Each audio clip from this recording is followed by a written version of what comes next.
तो guys episode 6 awakening episode start होता है और हम उसी सीजर जैसे डीमन को देखते हैं जो केंटो, एना और मोमोका के जाल को काट देता है। और हम देखते हैं उस सीजर डीमन की बॉडी पर एक कैमरा लगा हुआ है जिसकी मदद से डीमन यूजर कंपनी के 3 लोग उन पर नजर रखे हुए हैं। और उनमें से एक आदमी साइंटिस्ट होता है जो कहता है हाँ ये वही स्टोरेज डीमन है। वहाँ खड़ी एक लड़की कहती है डीमन कैप्चर स्क्वाड कहाँ है, मुझे पता है वो लोग अफ्रीका में यूनिक डीमन की खोज कर रहे हैं, पर क्या वो लोग अभी तक लौटे नहीं। वहाँ बैठा लड़का कहता है वो लोग हाल ही में लौटे हैं, मैं उन्हें कॉल करता हूँ। और वो एक आदमी को कॉल करता है जो कहता है मुझे लगा था मेरा टाइम ऑफ चल रहा है। वो लड़का कहता है मैं जानता हूँ, लेकिन चेयरमैन को जिस डीमन की तलाश है वो अभी देखने में आया है। वो एक स्टोरेज डीमन है और उसे पकड़ने के लिए एक नॉर्मल कॉलर उस पर काम नहीं करेगा और इसीलिए हमें एक फ्यूजन टाइप कॉलर का इस्तेमाल करना होगा। सीन चेंज होता है और वो डीमन यूजर लड़की अपने पेपर डीमन को सीजर डीमन के साथ ऊपर अटैक करने को कहती है। तभी केंटो, एना और मोमोका बिल्डिंग से निकलकर काइडी के पास आ जाते हैं, लेकिन तभी वो गुस्से से आसपास की सारी बिल्डिंग्स को गिराने लगता है, जिसकी वजह से केंटो एना को बचाते हुए वहां से निकलने की कोशिश करता है। लेकिन तभी वो वहां पर खड़ी एक पूरी बिल्डिंग उन पर गिरा देता है। और फिर सीन चेंज होता है और हम देखते हैं वो एक डीमन यूज़र उस डीमन कैप्चर स्क्वाड के एक आदमी से बात कर रहा होता है। वो आदमी उससे पूछता है क्या तुम्ही ने हमें वो वीडियो दी थी और क्या ये वही डीमन है जो उसे फाइट कर रहा था।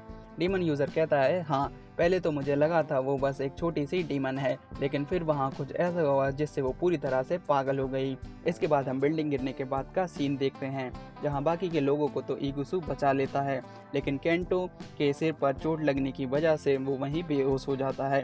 ये देखकर एना बहुत दुखी होने लगती है। तभी वो दोबारा से केंटो पर अटैक करने पड़ता है और अचानक से एना के सिर के पीछे की आँख खुलती है और वहाँ एक ब्लैक सर्कल बन जाता है जिससे ओ का हाथ बीच से ही कट जाता है।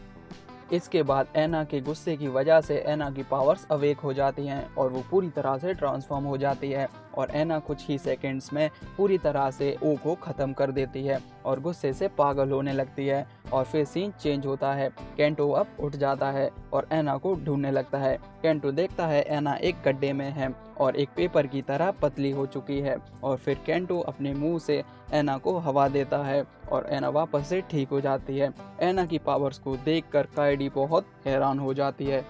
काइडी केंटो के पास आती है। केंटो काइडी से पूछता है वो कहाँ है। काइडी कहती है एना ने उसे पूरी तरह से ख़त्म कर दिया। केंटो कहता है पर एना को तो कुछ भी याद नहीं।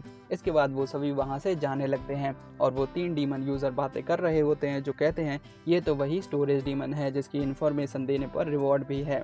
इसके बाद मोमोका और उसके डैड केंटो काइडी को बाय कहकर वहाँ से चले जाते हैं और हम देखते हैं वो डीमन यूज़र आदमी को बताता है उस लड़के के साथ एक लेडी भी है जिसका नाम है काइडी।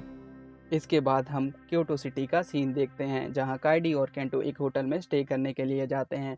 काइडी केंटो को एक रेस्टोरेंट का नाम बताती है और कहती है 5 बजे मुझे वहां आकर मिलना और हम वहां खाना खाएंगे। और फिर काइडी पीस ऑर्गेनाइजेशन में काम करने वाली अपनी एक फ्रेंड को कॉल करती है और उससे पूछती है क्या तुम्हें पता है तुम्हारी कंपनी के लोगों ने एक स्टोरेज डीमन पर बाउंटी रखी है। वो लड़की कहती है हाँ मैं जानती हूँ। काइडी कहती है तो क्या मैं उस बारे में जान सकती हूँ। वो लड़की बताती है कंपनी के लोग कहते हैं स्टोरेज डीमन बहुत डेंजरस होते हैं और क्या तुम्हें पता है साउरी आइलैंड 18 साल पहले अचानक से गायब हो गया था। लोग कहते हैं आइलैंड गायब करने वाला एक स्टोरेज डीमन ही था। ये सुनकर काइडी हैरान हो जाती है। इसके बाद हम केंटो को देखते हैं जो सिटी में घूमने निकलता है। तभी हम डीमन कैप्चर स्क्वाड के उस आदमी और उसके एक साथी को देखते हैं जो कहता है मिस्टर कोकोनोए हम क्योटो सिटी पहुंच गए हैं। कोकोनोए कहता है यागी हम लोगों से बड़े होटल में जाकर रुकेंगे क्योंकि कुछ घंटे पहले काइडी ने अपना क्रेडिट कार्ड वहां यूज़ किया था। यागी हैरान होकर कहता है काइडी चेयरमैन की ग्रैंड डॉटर। कोकोनोए कहता है हाँ, क्योंकि वो उस लड़के और डीमन के साथ है। सीन चेंज होता है और हम काइडी को देखते हैं जो साउरी आइलैंड पर हुई सारी घटना के बारे में रिसर्च कर रही होती है और वो देखती है आइलैंड के गायब होने के साथ साथ आइलैंड पर रहने वाले 2000 लोग भी गायब हो गए थे। गायब होने वालों में से हो जो फैमिली के भी मेंबर्स थे जो और कोई नहीं बल्कि काइडी की मॉम थी जो 18 साल पहले आइलैंड पर एक न्यू डीमंस पर रिसर्च करने गई थी और एक रात अचानक से पूरा आइलैंड गायब हो गया और उसके साथ साथ काइडी की मॉम और आइलैंड के लोग भी। काइडी कहती है तभी से मेरे ग्रैंडफादर को लगता है आइलैंड एक डीमन की वजह से गायब हुआ था। तभी से उन्होंने पीस ऑर्गेनाइजेशन को स्थापित किया था ताकि इंसिडेंट पर इन्वेस्टिगेट कर सकें और मेरे ग्रैंडफादर इसीलिए अभी भी डीमंस को हेट करते हैं। इसके बाद काइडी का फ़ोन रिंग होता है और 5 बज चुके थे। तभी हम केंटो को देखते हैं जो काइडी के बताए हुए रेस्टोरेंट पर पहुंच जाता है। केंटो और एना जैसे ही रेस्टोरेंट के अंदर जाते हैं उन दोनों को बहुत तेज नींद आने लगती है। केंटो काइडी की बताई हुई सीट पर पहुंचता है और एना बैग से निकलकर टेबल पर ही सो जाती है। तभी केंटो एक डीमन को हवा में उड़ते हुए देखता है और हम देखते हैं वहाँ काइडी की जगह कोकोनोए होता है जो अपने डीमन की मदद से केंटो और एना दोनों को सुला देता है और एना को लेकर वहाँ से चला जाता है और इसी के साथ हमारा 6th एपिसोड खत्म हो जाता है।